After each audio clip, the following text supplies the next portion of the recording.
आज है 16 सितंबर 2024 दिन सोमवार। Welcome back to clean news UP. चलिए देखते हैं उत्तर प्रदेश की 25 फटाफट बड़ी खबरों को। यूपी के 16 जिलों में खुलेंगे सैनिक स्कूल। आगरा, वाराणसी, कानपुर समेत ये शहर शामिल। कानपुर नगर समेत उत्तर प्रदेश के 16 जिलों में PPP मॉडल से सैनिक स्कूल खोले जाने का रास्ता साफ हो गया है। हालांकि इन सैनिक स्कूल को उन विद्यालयों में खोला जाएगा जो पहले से चल रहे थे। प्रदेश के स्कूल महानिदेशक ने प्रस्ताव तैयार कर इन सभी जनपदों के जिलाधिकारियों को भेज दिया है। PPP मॉडल से जनपद में एक या एक से अधिक सैनिक स्कूल खोले जा सकते हैं। कानपुर नगर के अतिरिक्त अन्य जिन जनपदों में PPP मॉडल से सैनिक स्कूल बनाए जाने हैं उनमें आगरा, अलीगढ़, प्रयागराज, आजमगढ़, बस्ती, बरेली, मुरादाबाद, बांदा, झांसी, गोंडा, अयोध्या, कानपुर, मेरठ, सहारनपुर, मिर्जापुर और वाराणसी शामिल हैं। आज से चलेगी आगरा वाराणसी वंदे भारत ट्रेन। आगरा वाराणसी वंदे भारत की संचालन तिथि घोषित हो गई है। आज 16 सितंबर से ये ट्रेन चलाई जाएगी जो शुक्रवार को छोड़ सप्ताह में 6 दिन चलेगी। शुरुआत में इसमें 8 कोच होंगे। जरूरत के मुताबिक कोचों की संख्या बढ़ाई जाएगी। प्रयागराज मुख्यालय के जनसंपर्क अधिकारी अमित मालवीय ने ये जानकारी दी। 20 सितंबर तक ई रिक्शा को मिल सकेगा QR कोड। 21 से अभियान चलाकर की जाएगी कार्रवाई। कमिश्नरेट के काशी जोन के 11 थाना क्षेत्र के पते पर पंजीकृत ई रिक्शा को ट्रैफिक पुलिस लाइन से 20 सितंबर तक ही QR कोड वितरित किया जाएगा। उसके बाद ट्रैफिक पुलिस काशी जोन में बगैर QR कोड मिलने वाले ई रिक्शा के खिलाफ अभियान चलाकर कार्रवाई करेगी। काशी जोन में ई रिक्शा के संचालन की नई व्यवस्था गत 10 सितंबर से प्रभावी हुई है। इसके लिए ई रिक्शा संचालकों को उनके पते के आधार पर लाल, पीले, हरे और नीले रंग का QR कोड देकर निर्धारित रूट पर ही चलने की जानकारी ट्रैफिक पुलिस लाइन में दी जा रही है।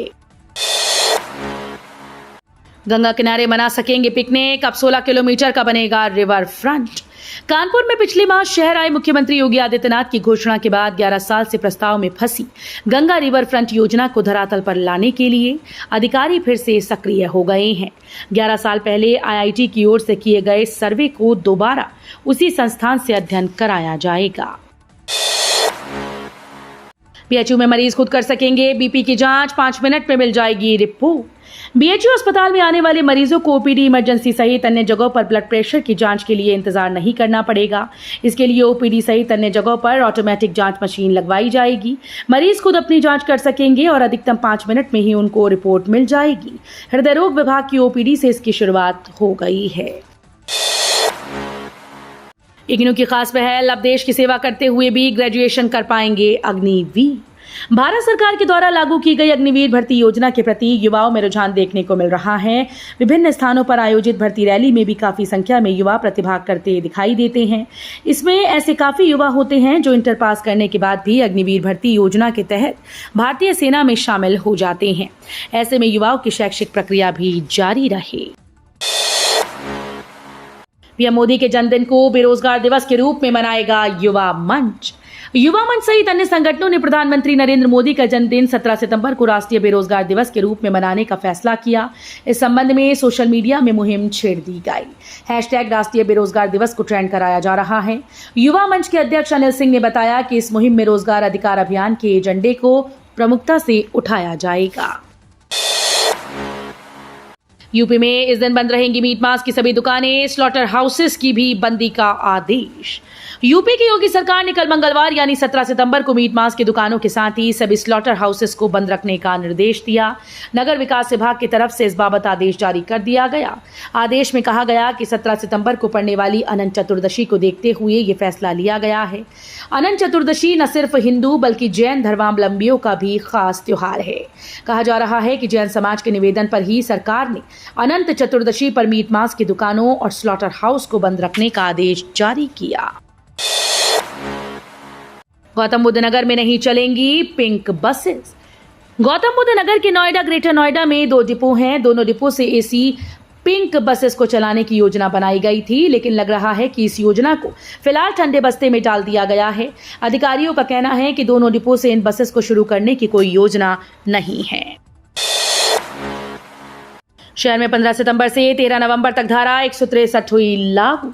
12 वफात, ईद ए मिलाद, विश्वकर्मा पूजा, अनंत चतुर्दशी, महात्मा गांधी जयंती, शारदीय नवरात्र सहित अन्य त्योहारों, विभिन्न राजनीतिक पार्टीज और संगठनों के धरना प्रदर्शन के चलते शहर में 15 सितंबर से 13 नवंबर तक धारा 163 लागू की गई।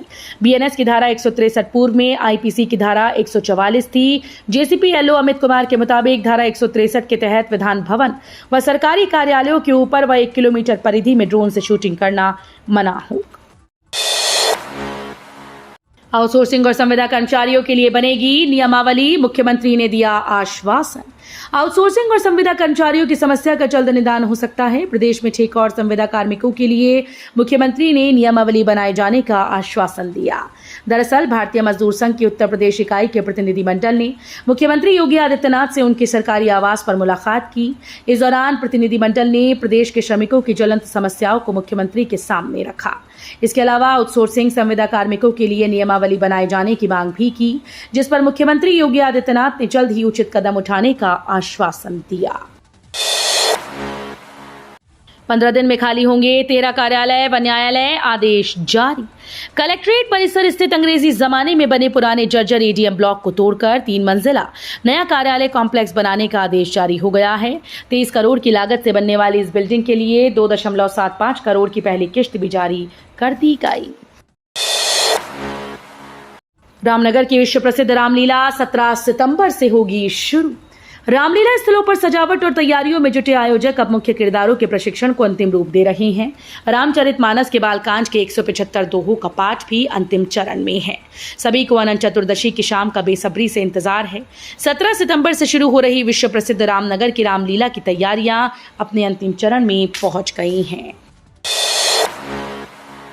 बुखार के मरीज बढ़ने से इमरजेंसी के बिगड़ रहे हालात, उपलब्ध बेड से 3 गुना आ रहे रोगी। उत्तर प्रदेश के मैनपुरी में महाराजा तेज सिंह जिला अस्पताल में बुखार के मरीजों की संख्या बढ़ते ही इमरजेंसी के हालात बिगड़ने लगे हैं। जिला अस्पताल की इमरजेंसी में रविवार को बेड की कमी पड़ गई तो घंटों मरीजों को टेबल पर ही लिटाए रखा गया। बुखार ने तेजी के साथ जिले में पैर पसारने शुरू कर दिए। जिला अस्पताल में प्रतिदिन 25 से 30 मरीज बुखार से पीड़ित होने पर भर्ती कराई जा रही हैं। भेड़िया प्रभावित सिसैया चुंडामणि में पहुंचे सीएम योगी, परिवारों से मिले। मुख्यमंत्री योगी आदित्यनाथ रविवार को बहराइच दौरे पर पहुंचे। उन्होंने हवाई सर्वेक्षण भी किया। फिर मानव वन्यजीव संघर्ष में भेड़ियों के हमले में मारे गए लोगों के परिवार वालों से मुलाकात की। सीएम ने घायलों से मिलकर हालचाल जाना। सीएम ने सहायता राशि, घायलों को लगाए जाने वाले इंजेक्शन, पीड़ित परिवारों के स्वास्थ्य और बच्चों की पढ़ाई आदि की भी जानकारी ली। राम मंदिर निर्माण के बाद पर्यटन का बड़ा केंद्र बनी अयोध्या। 6 महीने में पहुंचे 11 करोड़ पर्यटक। अयोध्या में राम मंदिर पर बन रहे भव्य मंदिर में रामलला की प्राण प्रतिष्ठा के बाद उत्तर प्रदेश ने पर्यटकों की संख्या में नया रिकॉर्ड बनाया है। जनवरी में मंदिर के लोकार्पण के बाद से श्रद्धालुओं का अयोध्या पर्यटन नया हॉटस्पॉट बन गया। यहां पहुंचने वाले पर्यटकों की संख्या में जबरदस्त इजाफा हुआ। साल के पहले 6 महीनों में ही अयोध्या में 11 करोड़ पर्यटक पहुंचे। यूपी में महिला कांग्रेस ने शुरू किया सदस्यता अभियान, योगी सरकार पर साधा निशाना। यूपी में महिला कांग्रेस ने सदस्यता अभियान शुरू कर दिया है। भारत में महिलाओं के राजनीतिक और सामाजिक सशक्तिकरण को बढ़ावा देने के उद्देश्य से 15 सितंबर 1984 को भारत की प्रथम महिला प्रधानमंत्री स्वर्गीय इंदिरा गांधी ने महिला कांग्रेस की स्थापना की थी। रविवार को महिला कांग्रेस के स्थापना दिवस के अवसर पर अखिल भारतीय कांग्रेस कमेटी ने महिला सदस्यता अभियान लॉन्च किया। नोएडा एक्सप्रेसवे पर यातायात दबाव होगा कम, ग्रीन वॉकवे से आसान होगा सफर। नोएडा से अच्छी खबर है। नोएडा ग्रेटर नोएडा एक्सप्रेसवे पर यातायात का दबाव कम करने और रिहायशी इलाकों को बेहतर सुविधाएं प्रदान करने के लिए मुख्य कार्यपालक अधिकारी लोकेश एम ने अधिकारियों के साथ एक महत्वपूर्ण बैठक आयोजित की। इस बैठक में शहर की सिविल सोसाइटी से जुड़े लोग भी शामिल हुए। एक्सप्रेसवे के समानांतर बसे हुए क्षेत्रों को कार्यालयों से जोड़ने के लिए पैदल पहुंचने की सुविधा दी जाए। वाराणसी में गंगा के जलस्तर ने चेतावनी बिंदु को किया पार। वरुणा में पलट प्रवाह से हड़कंप, डीएम ने बाढ़ क्षेत्रों का निरीक्षण कर जाना हाल। जनपद में गंगा नदी का जलस्तर तेजी से बढ़ रहा है। दोपहर 3 बजे गंगा ने चेतावनी स्तर को पार कर लिया और अब ये 70.34 मीटर पर बह रही है, जो खतरे के निशान से मात्र 92 सेंटीमीटर नीचे है। गंगा का डेंजर लेवल 71.262 मीटर है। गंगा में अचानक बढ़े पानी के कारण वरुणा नदी में उल्टा प्रवाह हो रहा है, जिससे वरुणा किनारे बसे इलाकों में अफरा तफरी मच गई। जिले के नवागढ़ जीएम निधि गुप्ता वत्स ने संभाला चार्ज, कहा लोगों तक सरकारी सुविधा पहुंचाना प्राथमिकता। बरेली नगर निगम के नगर आयुक्त पद से तबादला होकर आई नवागढ़ जीएम निधि गुप्ता वत्स ने रविवार को अमरोहा कलेक्ट्रेट पहुंचकर पदभार संभाल लिया। चार्ज लेने के साथ ही उन्होंने कहा कि शासन की योजनाओं से आमजन को लाभान्वित करना उनकी प्राथमिकता में रहेगा।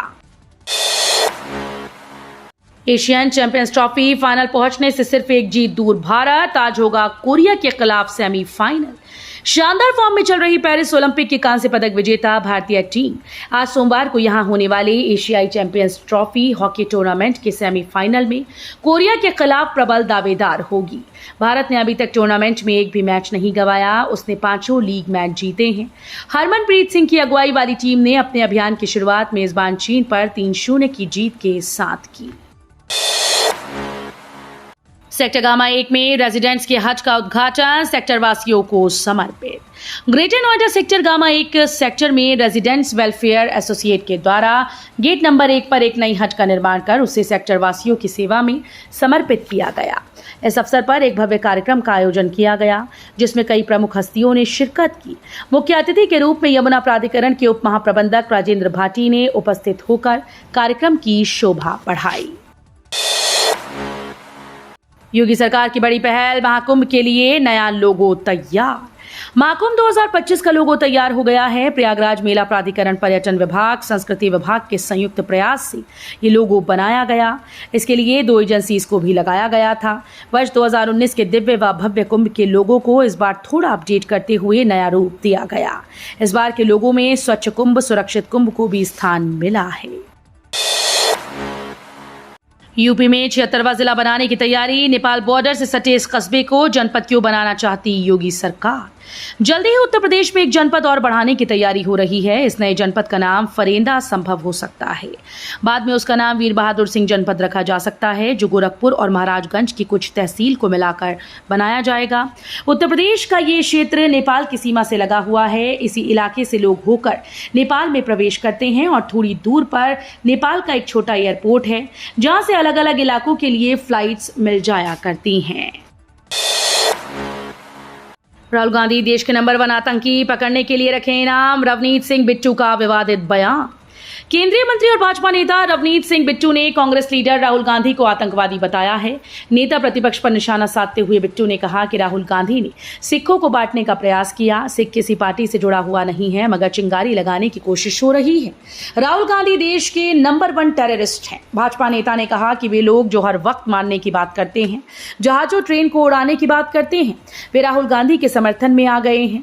ऐसे में आप अंदाजा लगा लीजिए। मेरे ख्याल से अगर किसी को पकड़ने के लिए इनाम होना चाहिए तो वो राहुल गांधी हैं। तो ये थी आज की 25 फटाफट बड़ी खबरें। अगर आपको न्यूज पसंद आई हो तो वीडियो को लाइक और शेयर जरूर करें। धन्यवाद।